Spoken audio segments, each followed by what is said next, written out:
Nova Luna. I suppose the theme is the moon has its influence over our life on Earth for ages. It affects the tides and keeps people awake at night. The new moon is a symbol for a new start. It is the perfect time to start something new and plan your future. And that is what Nova Luna, Latin for the new moon, is all about. In every round of this abstract tile laying game, you have to plan your future anew. Develop a new strategy in order to cope with what the moon wheel has to offer you. Decide wisely.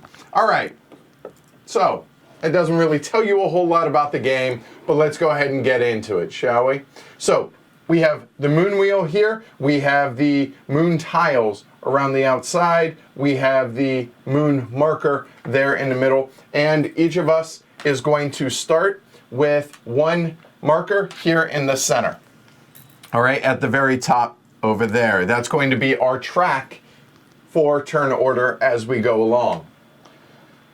What we're going to be doing is over the course of an indeterminate number of rounds, we're going to be choosing some number or one of these tiles in turn order to then build up our own tableau, placing orthogonally adjacent to other tiles that we've placed down on our tableau.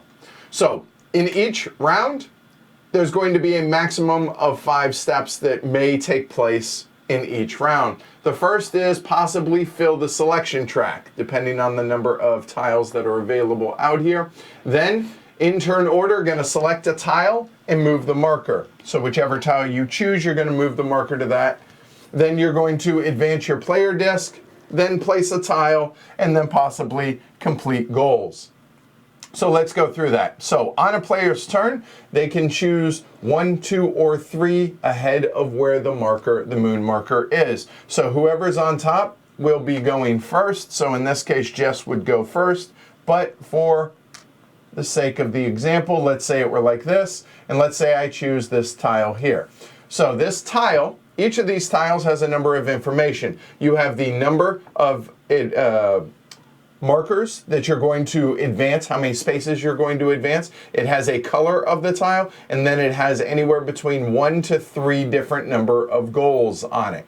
So the first thing first, it has a 3 on it. I'm going to advance my disc 3 spaces, and the moon marker is going to then go where that one was. Then I'm going to place it into my tableau like so. Boom, done. I can't complete any goals because that's the first tile that I've placed. Then whoever is furthest behind will then take their turn. So in this case, Jess now can choose one of the 3 tiles that's available here, and she will move her disc there. Let's say she chooses this one for the 4. She would move that. That would go there. If it were a 3 and she ended up on top, whoever's on top would then take their turn. So it's possible for one player to have multiple turns in a given, or in a row, I should say. Then after that, I choose one of the following tiles, 1 to 3, etc., rinse and repeat. So the first step being the fill the selection track can only happen when there is 1 or 2 tiles left. You may, at the beginning of your turn, fill the tiles from the available stack of tiles out there. If there are 0 tiles left, you must fill the track at that point, because obviously you have no tiles from which you can choose. But past that, the goal is to complete goals, marking with your discs over here. So for instance, if I chose this tile here, advancing my disc 6 spaces to there, I then must place orthogonally adjacent to an existing tile. So if I were, where I place this first one or the second one as it were really isn't going to matter a whole lot like so. And then obviously Jess would take her turn, etc., etc. But for argument's sake, let's say it were something along the lines of like this on my turn. Well, at any point when you have placed orthogonally adjacent the number of tiles as shown that is touching that tile, you can complete that goal. So you'll notice that this goal here needs 1 aqua tile adjacent to it here.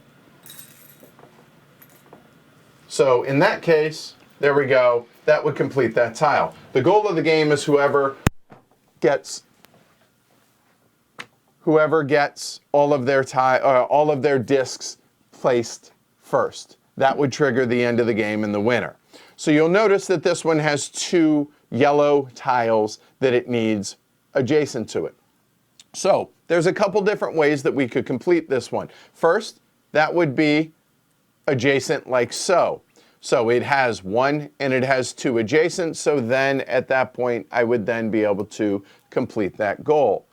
But there is a special rule in this game where like-minded tiles or like-colored tiles actually form the basis for making groups. So for instance, even though this tile technically is not orthogonally adjacent to this tile, it forms a group of 2 like-colored tiles. So in that case, this goal here is still completed as long as it's orthogonally adjacent to this one, since it forms a group. Does that make sense? Yes. All right. So in that case, I would be able to complete that goal.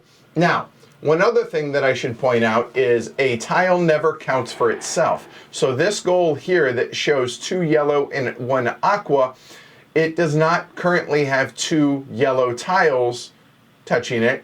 1, 2. This one would not count for that goal. Does that make sense? Yes.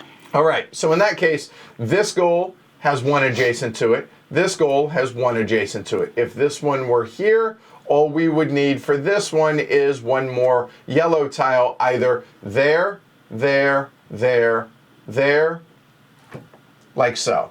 And there you go. We continue taking turns based on whoever is furthest behind until one of us either completes all of their 20 discs, there are 21, one of which is the marker, or we cannot choose any more tiles because the draw pile is empty and the wheel here is empty. Whoever has completed the most at that point wins. That's it. That's how you play Nova Luna.